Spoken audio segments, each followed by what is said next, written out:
Venons-en maintenant à toutes les propriétés de régularité de la fonction limite que l'on peut obtenir à partir d'informations de régularité sur les fonctions fn.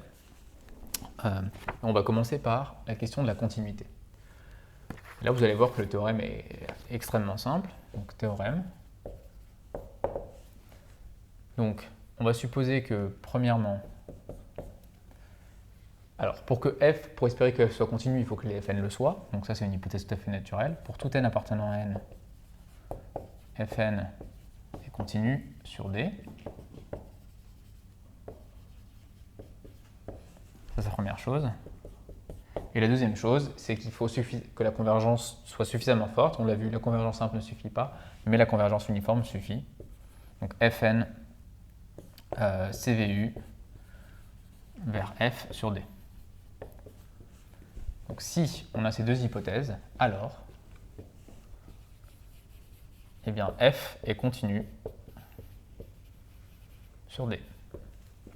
Donc les propriétés de continuité sur les Fn est préservée à la limite sur F. Et je vais faire la preuve et un exemple.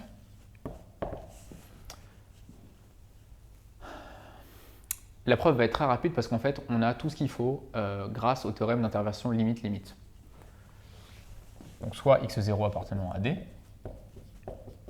Nous, on veut montrer la continuité de f en x0 pour x0 quelconque. On veut montrer que f de x tend vers f de x0.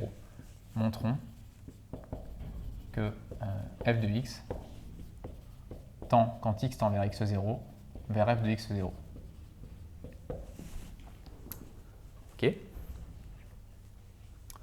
Alors, eh ben, allons-y. On va faire la chose suivante. Donc, on est en train de regarder la limite quand x tend vers x0. Alors, on ne sait pas que cette limite existe encore, hein, mais je vais plutôt écrire ça comme ça. Pour n appartenant à n, est-ce que fn de x admet une limite quand x tend vers x0 ? On se place dans le cadre du théorème d'interversion limite-limite. Donc il s'agit de regarder si les fn de x ont une limite réelle gamma n quand x tend vers x0. Ah oui, puisque fn est continu en x0. Il continue sur D, donc en chaque x0, et donc fn de x tend vers fn de x0 quand n tend vers plus l'infini. Donc en fait, on est parfaitement dans le cadre d'application du théorème d'interversion limite-limite. Je rappelle qu'il fallait deux hypothèses. Il fallait que les fn de x admettent tous une limite réelle quand x tend vers x0, premièrement, et deuxièmement que fn converge uniformément vers f. Mais ça, c'est le cas. C'est une hypothèse qu'on fait. Donc, par le théorème d'interversion limite-limite,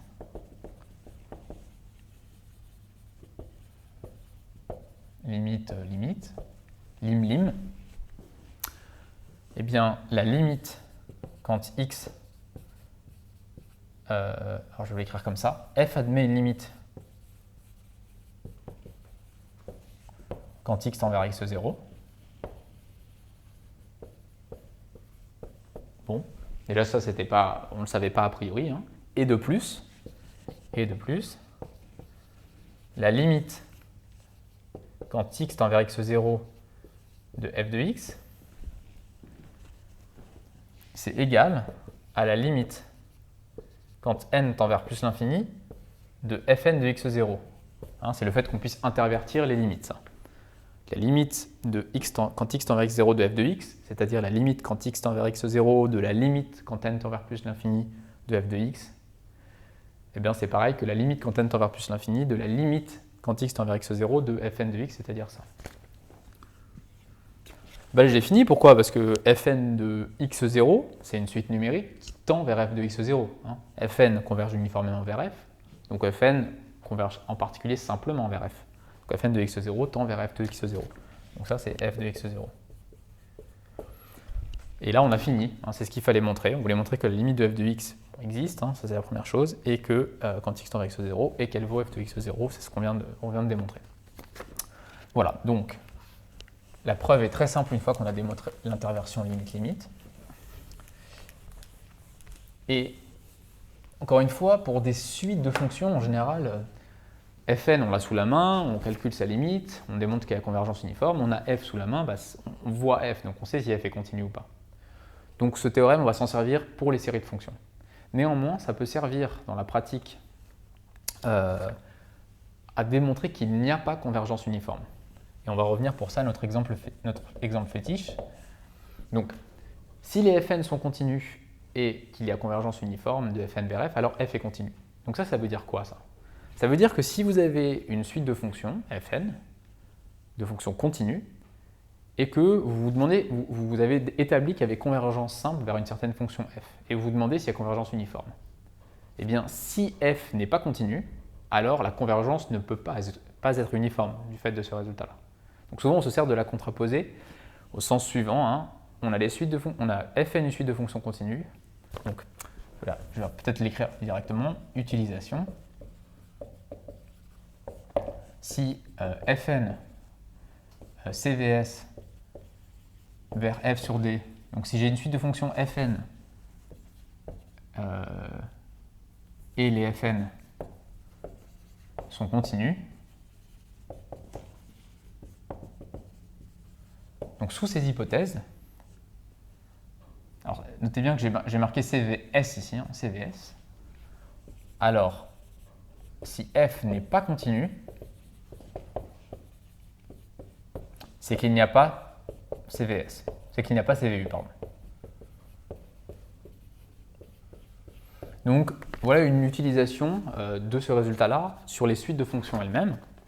Et on va faire un exemple.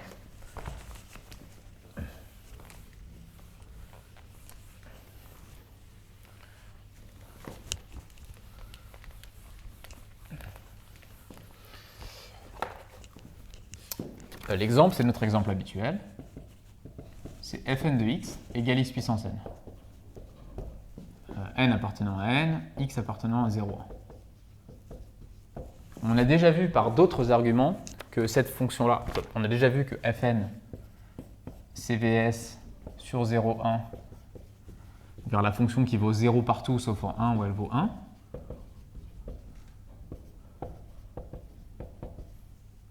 On avait vu par un autre argument que la convergence n'est pas uniforme. On avait pris une suite xn qui tend vers 1, par exemple 1 moins 1 sur n, et on avait conclu ainsi. Ben là, on a une autre méthode pour conclure au fait qu'il n'y a pas convergence uniforme, c'est que bien évidemment, f n'est pas continue. Elle a une discontinuité en x égale 1, donc la convergence n'est pas uniforme.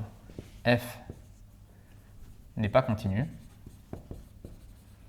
sur 0,1, en l'occurrence, c'est en 1 qu'elle n'est pas continue, donc il n'y a pas CVU.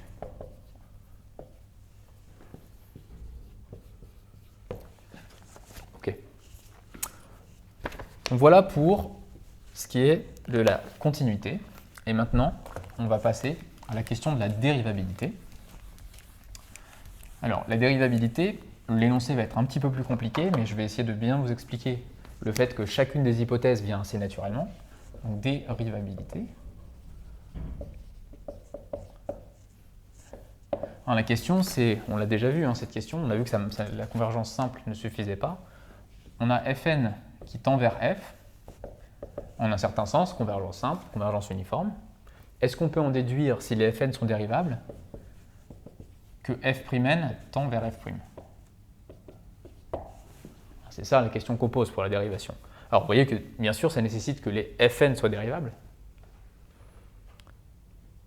Ça nécessite aussi que, et on a vu que ce n'était pas évident, que si fn tend vers f, alors les f'n tendent forcément vers quelque chose. Et on a vu un cas où les fn étaient dérivables, les fn convergeaient simplement vers f, et pourtant, d'ailleurs, on a même vu qu'il y avait même convergence uniforme hein, dans l'exemple qu'on avait pris, et pourtant, f'n ne convergeait même pas simplement.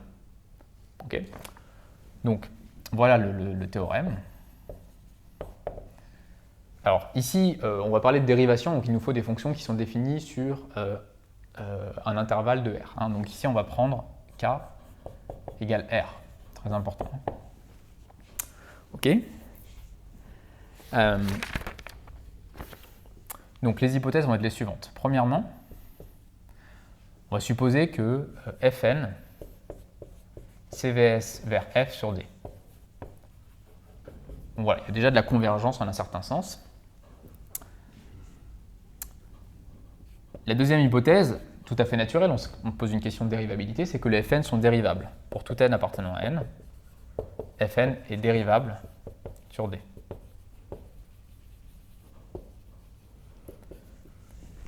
Et puis, on a vu, sous ces hypothèses-là, rien ne dit que f'n converge vers quelque chose, même simplement. Et on va devoir demander à f'n de converger, et même uniformément. Donc 3, f'n converge uniformément, très important ici, donc notez bien le CVU, vers une certaine fonction g sur D. Donc, on a la suite de fonctions fn, on a montré qu'elles convergent simplement. On a la suite de fonctions f', on a montré qu'elles convergeaient uniformément. J'ai noté f et g les limites. Alors, et c'est le résultat important du théorème, nécessairement g est la dérivée de f.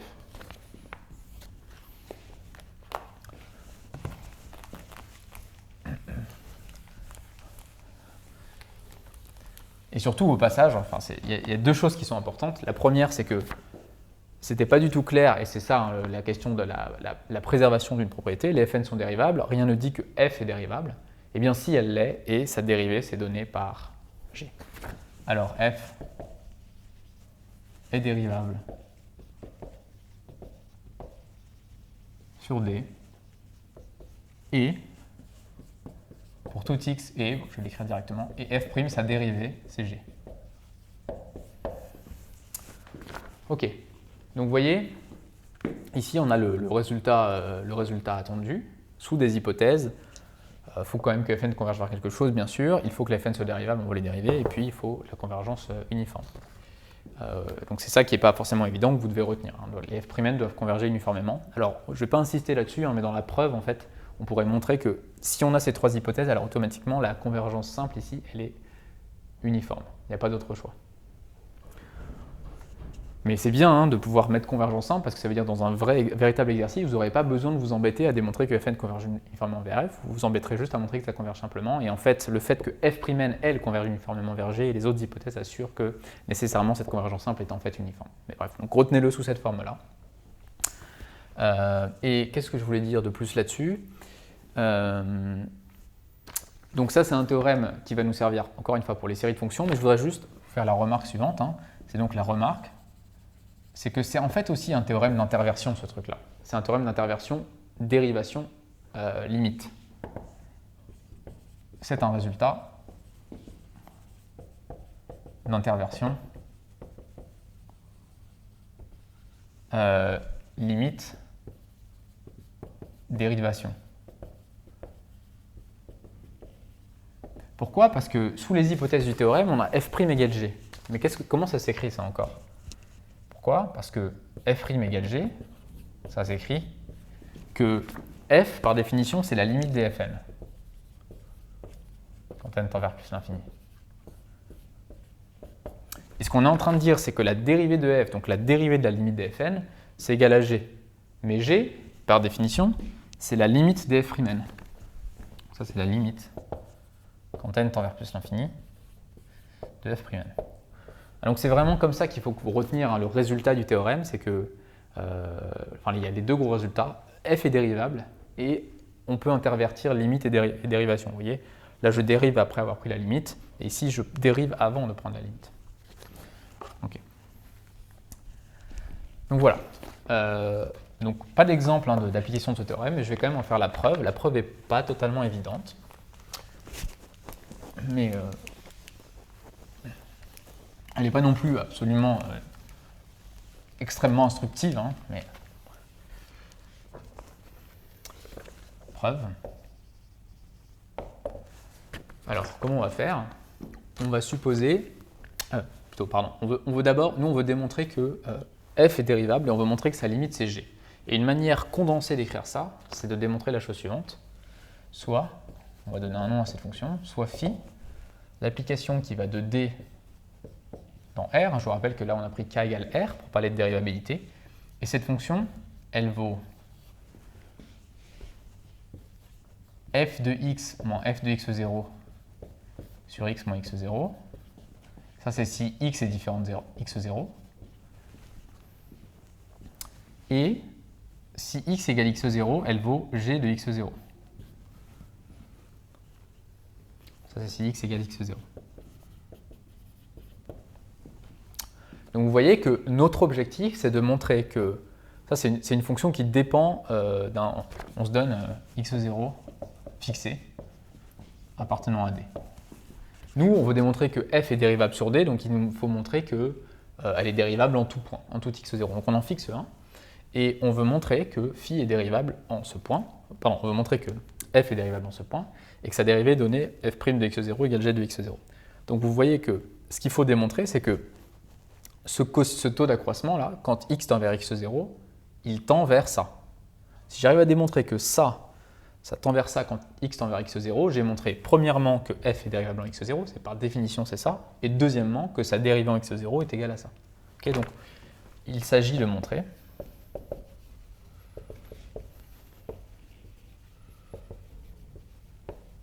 que phi de x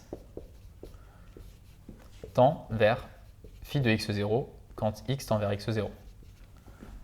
Alors, on aura montré, je répète, que f est dérivable en x0 et de plus que sa dérivée en x0 est donnée par g de x0. Donc c'est ça qu'on veut démontrer.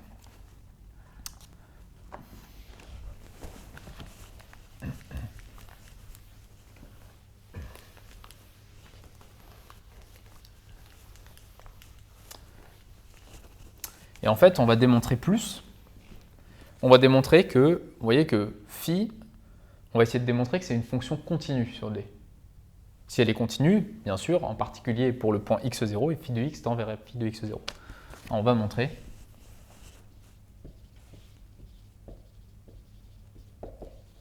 que phi est continue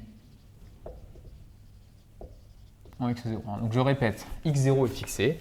Si je démontre que phi est continu en x0, autrement dit que je démontre ceci, alors j'ai gagné, ça démontre précisément ce que je dois avoir. Et puis, ce sera vrai pour n'importe quel x0 appartenant à D, donc j'aurai tout démontré. Je l'écris peut-être ici, ça c'est équivalent à dire que f est dérivable en x0 et sa dérivée vaut précisément g de x0. Donc, on n'a plus qu'à démontrer ce truc-là. Et l'idée, ça va être quoi? Ça va être démontrer que on a sous la main une suite de fonctions qui tend vers phi au sens de la convergence uniforme. Et cette suite de fonctions est une suite de fonctions continues. On va pouvoir utiliser le résultat de la continuité. Alors, on a un candidat naturel pour une suite de fonctions qui tend vers phi. Ça consiste à remplacer tous les f par des fn. À ceci près que g, on n'a pas de gn sous la main, mais on a ceux qui convergent vers g, à savoir f'. Donc, naturellement, pour n appartenant à L, on pose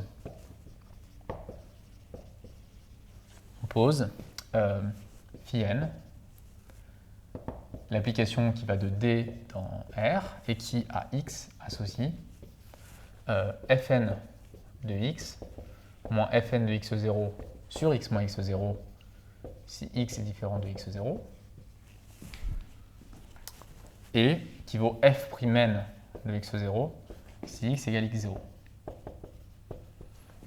Ok, alors donc, nous, on va vouloir utiliser le théorème de continuité avec de préservation de la continuité par la convergence uniforme. Donc on veut démontrer que les phi n sont continus et que phi n converge uniformément vers phi. Donc, on va démontrer successivement ces deux résultats-là. Premièrement, je vais écrire i justement, i. Je vais montrer que phi n est continu. Alors ça, c'est pas très difficile. Pourquoi? Parce que si x est différent de x0, phi n, ça apparaît comme un quotient de fonction continue. Les fn sont dérivables, elles sont donc continues. Donc, pour x différent de x0, pour un certain x fixé différent de x0, phi n est continu en x.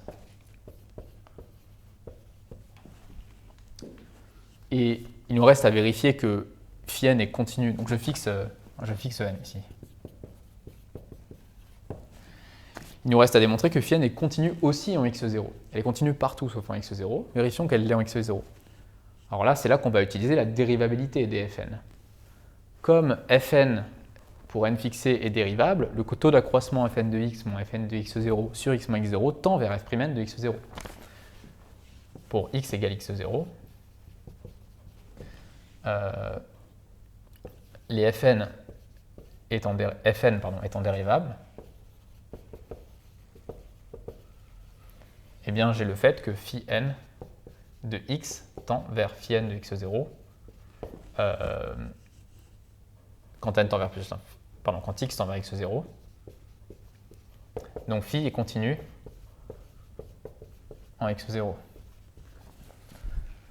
Et donc finalement,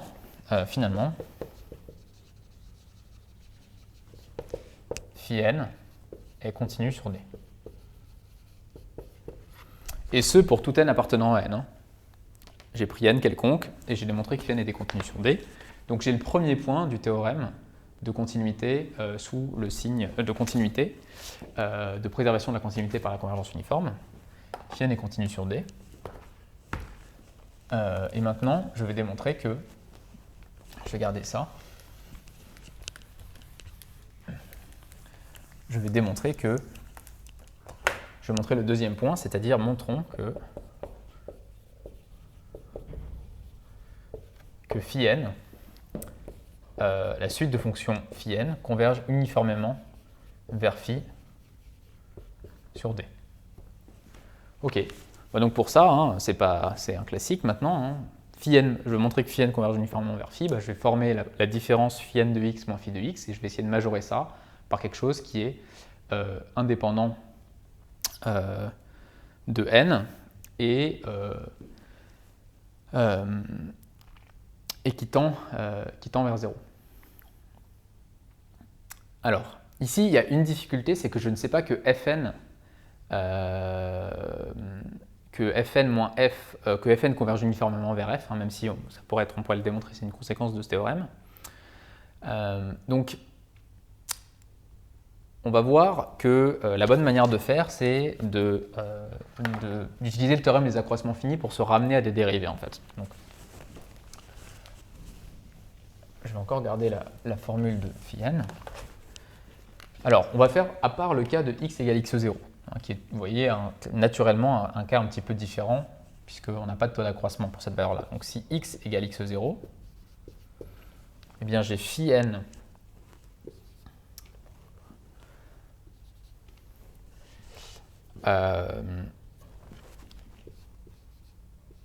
phi n de x0. Alors en fait, on va même être un petit peu... il va falloir même être un peu plus malin que ça. On va montrer que l'autre chose, c'est que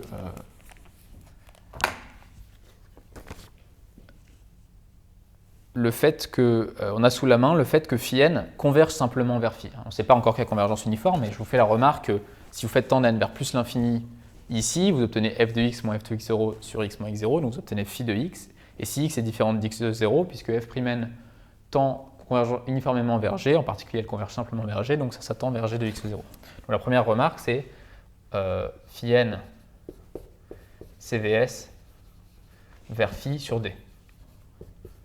Ça, c'est direct en regardant la formule qui définit phi n. C'est d'ailleurs pour ça qu'on a défini phi n ainsi, c'est qu'à la limite n tendant vers plus l'infini, elle nous fait récupérer phi. Donc pour montrer que phi n converge uniformément vers phi, il suffit que je montre que cette suite-là, la suite phi n, satisfait le critère de Cauchy uniforme. Donc quelle est l'idée? Je vais montrer que phi n satisfait le critère de Cauchy uniforme, donc elle converge uniformément vers une fonction, d'après le théorème qu'on a vu sur le critère de Cauchy uniforme. Mais cette fonction, c'est forcément phi, puisqu'elle converge simplement vers elle. Ah, donc, allons-y. Ça se complique un petit peu, mais...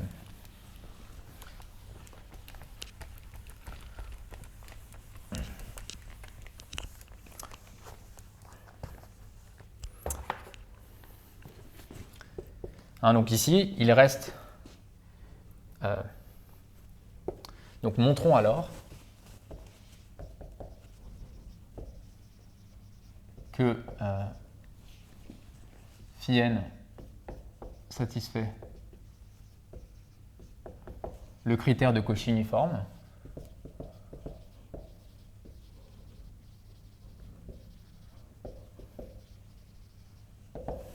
et donc de ça j'en déduirais quoi? J'en déduirais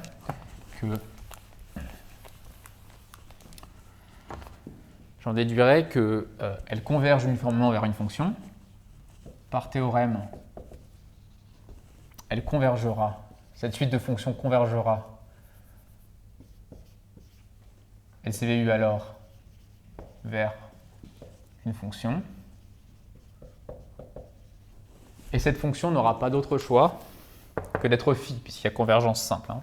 Donc, phi n, si je démontre qu'elle satisfait le critère de Cauchy uniforme, ça veut dire qu'elle converge uniformément vers une certaine fonction, mettons, je sais pas moi, h. Mais si elle converge uniformément vers h, elle converge aussi simplement vers h. Or, je sais que phi n converge simplement vers phi. Il y a unicité de la limite de la convergence simple, donc la limite h, c'est forcément phi. Qui sera alors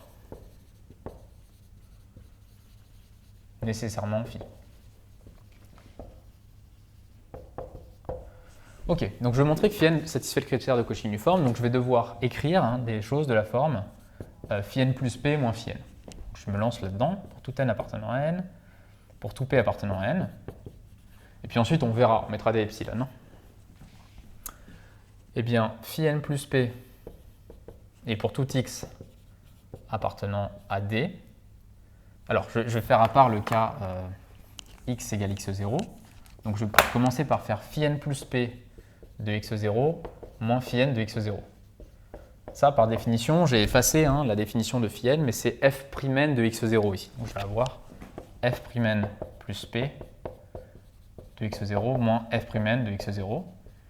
Et ça, je constate que c'est toujours plus petit. C'est un f' plus p de quelque chose moins f' de cette même chose. Donc ça, c'est toujours plus petit que la norme infinie de f' plus p moins f'. Ok.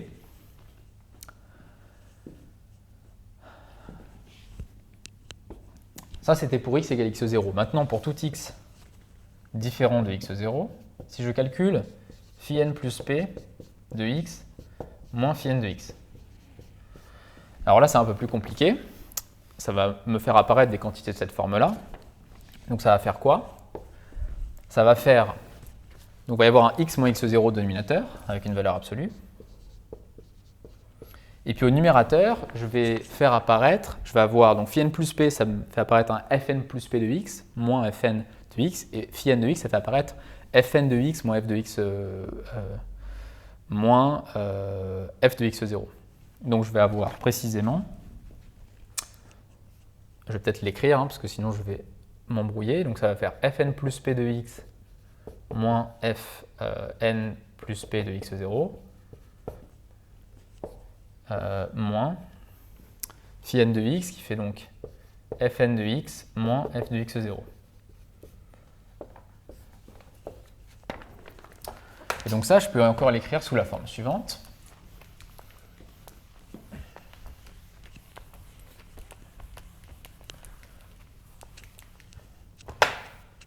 Ça s'écrit encore égal fn plus p moins fn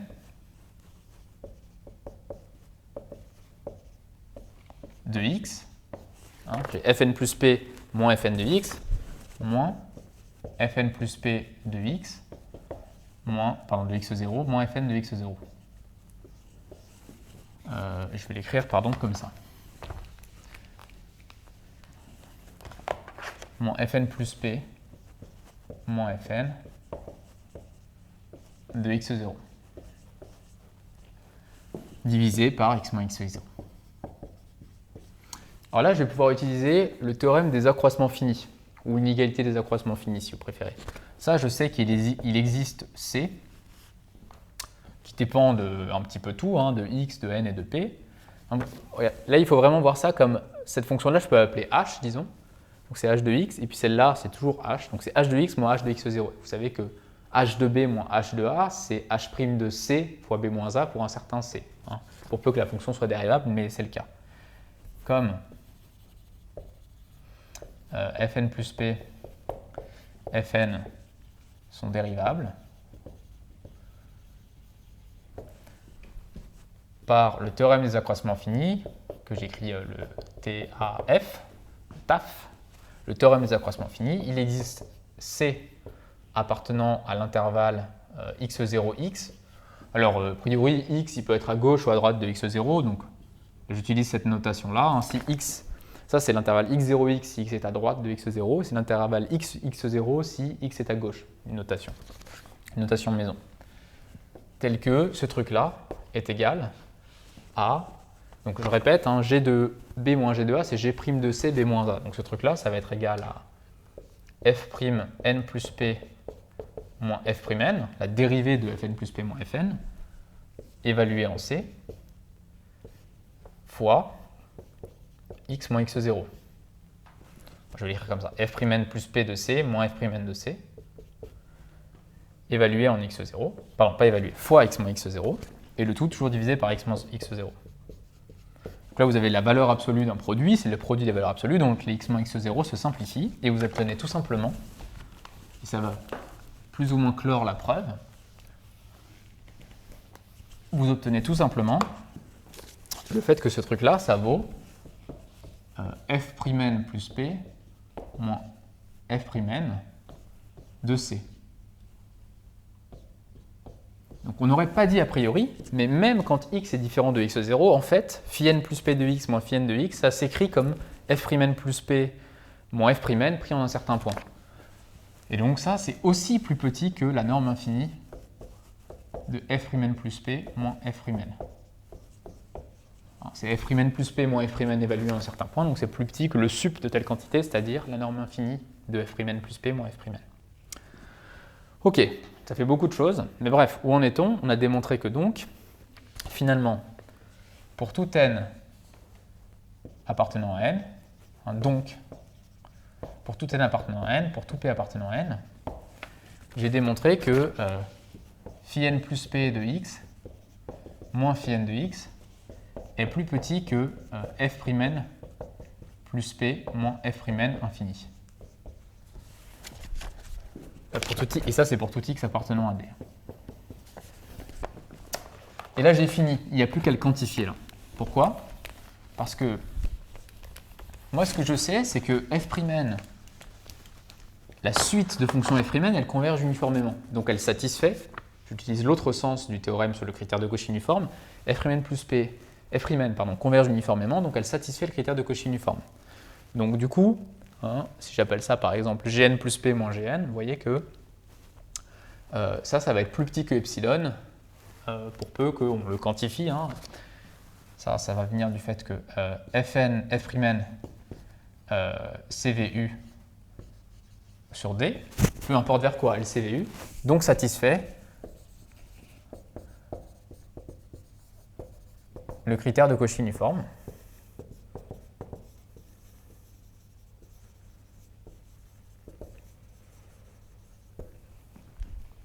Et donc c'est fini. Pourquoi? Parce que si vous le quantifiez maintenant, ça veut dire que donc, pour tout epsilon strictement positif, il existe n epsilon appartenant à n, tel que pour tout p appartenant à n, pour tout n plus grand que n epsilon, eh bien, je quantifie le fait que f'n satisfait le critère de Cauchy uniforme. Donc je sais que pour tout epsilon strictement positif, il existe n epsilon, un rang tel que pour tout n plus grand que n epsilon et pour tout p appartenant à n, ce truc-là est plus petit que epsilon. Donc si ce truc-là est plus petit que epsilon, celui-là l'est aussi, a fortiori. Et donc en particulier, d'ailleurs j'aurais dû le dire ici, hein, ça, vous voyez que je vais un petit peu vite, mais comme c'est vrai pour tout x appartenant à D, φn plus p de x moins φn de x plus petit que ça, je peux remplacer, je vais le mettre ici, pour tout x appartenant à D. Ça, c'est pareil que de dire que la norme infinie de φn plus p moins φn est plus petite que la norme infinie de f'n plus p moins f'n. Donc pour peu que ce truc-là soit plus petit que epsilon pour tout p, pour tout n plus grand qu'un certain rang, eh bien ça aussi ça l'est. Et donc φn satisfait le critère de Cauchy uniforme.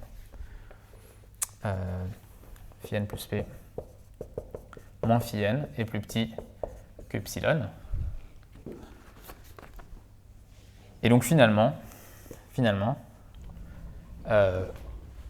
je vais m'arrêter là, je vais juste récapituler à l'oral tout ce qu'on a démontré, ça fait beaucoup de choses, mais finalement, qu'est-ce qu'on a démontré? On a démontré que φn satisfait le critère de Cauchy uniforme.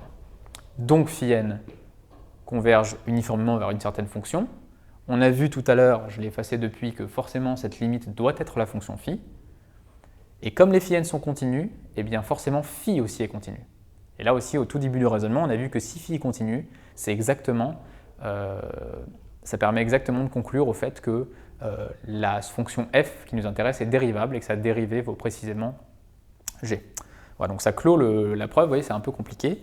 Mais ce qui compte, ça va vraiment être d'utiliser ce théorème pour les séries de fonctions. Je voudrais juste faire un corollaire et je m'arrêterai là. Vous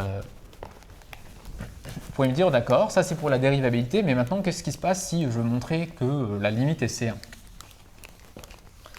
Je vais réécrire les hypothèses du théorème.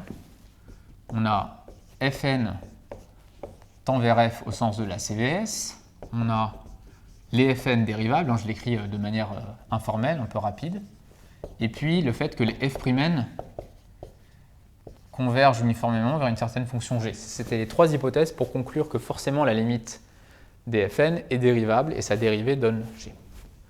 Maintenant, qu'est-ce qui se passe si j'ai les Fn qui sont C1 et que je voudrais pouvoir dire que il y a convergence, je voudrais dire que du coup les fonctions f sont C1. Pardon, la fonction f est C1. Alors ça c'est vrai. Pourquoi? Corollaire. Alors en fait je peux peut-être l'écrire là, un corollaire. Si, donc notez que c'est les mêmes hypothèses, mais au lieu de mettre dérivable, je mets C1, alors f est C1 et f' égale G. Ok, donc c'est facile tout ça, pourquoi? Je fais la preuve à l'oral, ce résultat. Donc vous voyez que c'est vraiment facile à retenir. Si vous voulez essayer de démontrer que la limite de la suite de fonctions est dérivable ou C1, il suffit que les Fn et la régularité correspondante soient dérivables ou C1. Les Fn sont dérivables ou C1 si nécessaire, et il faut que la suite de fonctions des dérivées converge uniformément vers G. Comment on démontre ce corollaire à partir de ce qu'on a démontré? Nous, on sait que si les Fn sont dérivables, alors f est dérivable et f' égale G. Donc on a tout ce qu'il faut pour conclure dans ce cas-là, si ce n'est qu'il nous reste à démontrer que f est C1. Mais montrer que f est C1, c'est montrer par définition que f' est continu. Ok, donc je regarde alors cette égalité, f' est égal à G. Je veux montrer que f' est continu. Donc il suffit de montrer que G est continu. Ok, mais je sais précisément que G, c'est la limite des f'N au sens de la convergence uniforme. Mais comme les f'N sont C1, ça veut dire que la fonction f, pardon, comme les Fn sont C1, ça veut dire que la fonction f'N pour chaque n est continue. Chacune des fonctions f'N est continue, ça converge uniformément vers G, donc G est continu. Ça, c'est le théorème de la continuité. Donc vous voyez, en preuve, je le fais juste peut-être je l'écris quand même rapidement, en quelques lignes. Preuve, donc par le théorème sur la dérivabilité, j'ai toutes les hypothèses, les Fn sont de classe C1, donc elles sont au moins dérivables. Je vous rappelle que C1, c'est la fonction est dérivable et sa dérivée est continue, c'est donc plus fort que la dérivabilité. Donc par le théorème, si j'ai ces hypothèses-là qui sont vérifiées, eh bien f est dérivable sur D. Ici, bien sûr, c'est f et C1 sur D.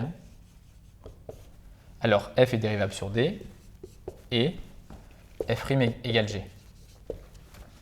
Il me reste à voir que, pour montrer que f est C1, il me reste à voir que f' est continu. Or,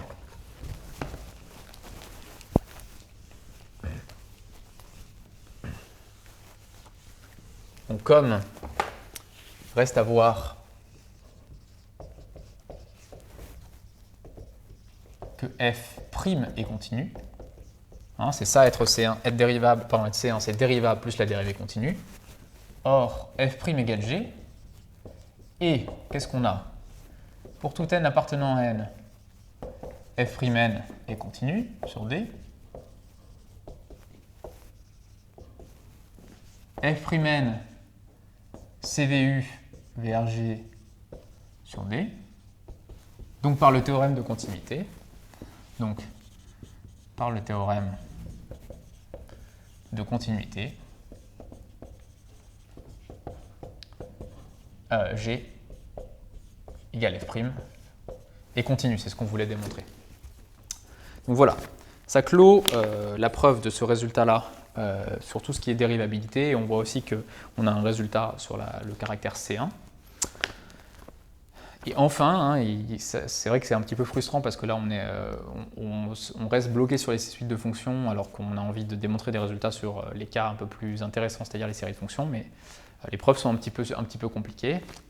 Mais ça y est, on a tous les outils en main maintenant pour passer aux séries de fonctions et démontrer, savoir dire si oui ou non une fonction définie à partir d'une série est continue, dérivable, si on peut calculer sa limite en intervertissant la somme et la limite, son intégrale. Donc on va discuter un petit peu de tout ça dans la suite.